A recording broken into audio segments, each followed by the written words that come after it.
Hey, what's up, everybody? Today I just want to talk about Crota's End 2.0, Crota's Revenge. It's not called that, but it should be. It's tough. And first of all, congratulations, Elysium, for your third reprised raid, World's First, and fourth overall World's First. They've been going crazy. They've been top three since Deep Zone, I think. Like every raid, they've been 1, 2, 3. So, yeah, congratulations. You guys are absolutely insane. And also, I just want to say congratulations to CB Gray for hitting 250,000 subscribers on YouTube during his Raid Zone stream with Evan F, which is how I watch World's First because my team couldn't start the raid until way later. Like, World's First was already done by the time we got on for it. So yeah, congratulations, CB Gray. And if you weren't able to watch the World's First race, that's how I suggest you watch it. Either CB Gray on YouTube or Evan F on Twitch if that VOD is up. Yeah, super fun race. Down to the wire. Like, it was a minute apart at the end. It's the closest raid race. Second being Datto with Crown of Sorrow getting second place within like 5 or 6 minutes. And the thing about reprise raids is, oh, well, we've done it before. But, like, encounters are slightly changed here and there by Bungie to make it feel more fresh and make it fit more within the standard we have for D2 raids, which Destiny 2 raids are mechanically more difficult than D1 raids across the board, other than maybe, like, Root of Nightmares.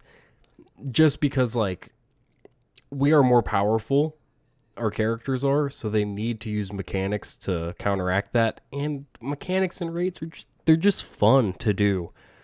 So people were just expecting Crota to just be easy. I saw people expecting it to be done in less than 4 hours, probably 2 hours to do 2 hours for the first run, and then maybe 4 hours just for the challenge run, like 4-hour total race.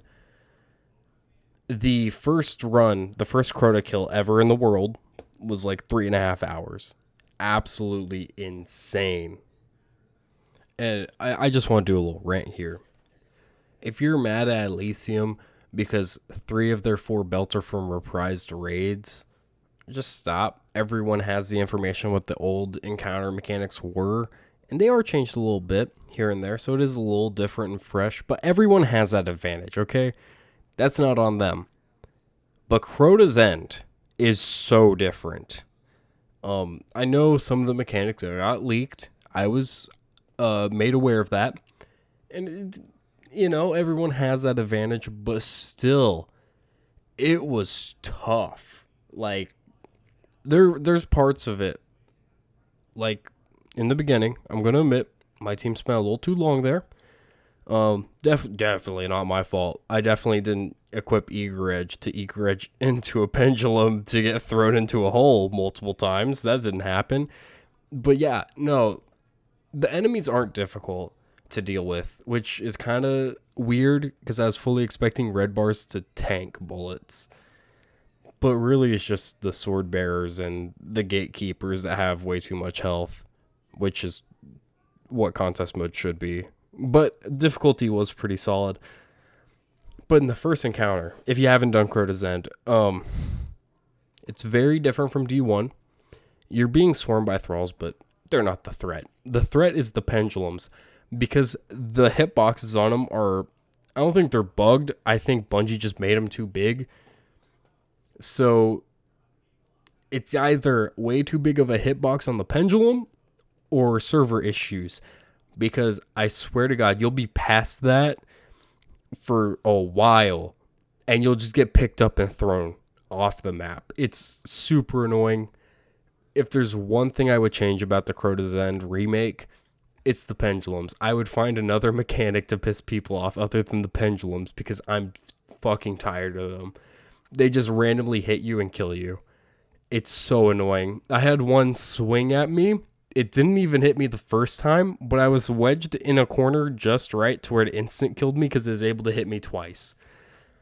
That pissed me off so much. Yeah. So, yeah, Bungie. Final Shape Raid. please no pendulums. You can make the mechanic as hard as you want. Just please no pendulums. I think the Chalice of Light mechanic in Crota's End is amazing. It's a great mechanic. And I hope Final Shape has something like that. And relics, like we have in Vow of the Disciple, where it brings old relics. I hope it's a lot of throwbacks to old things, and it's a lot of encounters. I hope it's more than the 4 encounter basic structure. I want it to make Last Wish look shameful. I want to sit and watch Raid Zone next year or compete in it and not be done for a long time. I want it to be the most difficult raid race, and I think Crota's End is a step in that direction. Like, the mechanics were complicated enough to where it was rare for, like, a lot of people are having a lot of problems with them. But they're simple enough that you could overthink it. And that happened to some teams. They started overthinking it, like, are we not doing this right? When they were doing it correctly the whole time, they were almost done. They just goofed up a little bit, got in their own heads, and they screwed up. There's no way around it. They just screwed up. And it's brutal and it hurts, but that's what I want raid races to be like. I want it to where people need to keep a cool head, level head, stay calm. Because if you get tilted, you're done. And that's what I love about raid races. It's not just who can solve puzzles fastest. It's who can stay calm and get the job done better. But, Root of Nightmares being an easy raid kind of hurt a little bit. And then seeing Crota's End being revealed as the reprised raid for this season, that one hurt a lot too, because I was like, 2 easy raids in a row. That's not great. Because I personally didn't see what Bungie was going to do to change it. I figured Bridge would be fairly similar to what it was in D1, which it is. It's the same encounter, but with the Chalice added and some adjustments to, account for that. Mainly the bridge being fixed. Kind of sad you can't solo Crota, but at the same time, like, you shouldn't be able to solo raids, but it's really cool if you can. Like, we have Root of Nightmares, and I feel like Crota's End being soloable the same year that Root of Nightmares was soloable, that's not a great look. But Crota's End changing as much as it did and being as difficult as it is gives me more hope for the Final Shape raid and how intricate and difficult it can be. And I really hope Bungie brings back Wrath of the Machine and they give it some adjustments to make it a little more difficult, because it was a fast raid, but it's a cool raid, so it has interesting mechanics and cool mechanics, which is why it gets a pass compared to Wrath of the Machine. Wrath of the Machine gets a pass compared to Root of Nightmares because it has more interesting mechanics. Root of Nightmares, you just stand on plates, shoot them, and run to the next plate. That's kind of just the mechanic, the one mechanic. It's a 6-man dungeon. That's all it is. But Wrath of the Machine is just more interesting and fun, to me at least. But yeah, Crota's End, seeing this massive makeover it got, gives me a lot of hope for the future of raids and dungeons and endgame content in general. So big ups, Bungie. I hope we get more like that, less like Root. That's what I want from the game. So yeah, thank you. Amazing raid race, Bungie. I can't wait to hop back in and finish it up. We had to get off last night. Couldn't quite finish it, but yeah. So thank you everyone for watching. Check out the subscription button, the like button, pin comment down below, all that normal YouTube stuff. See you next time.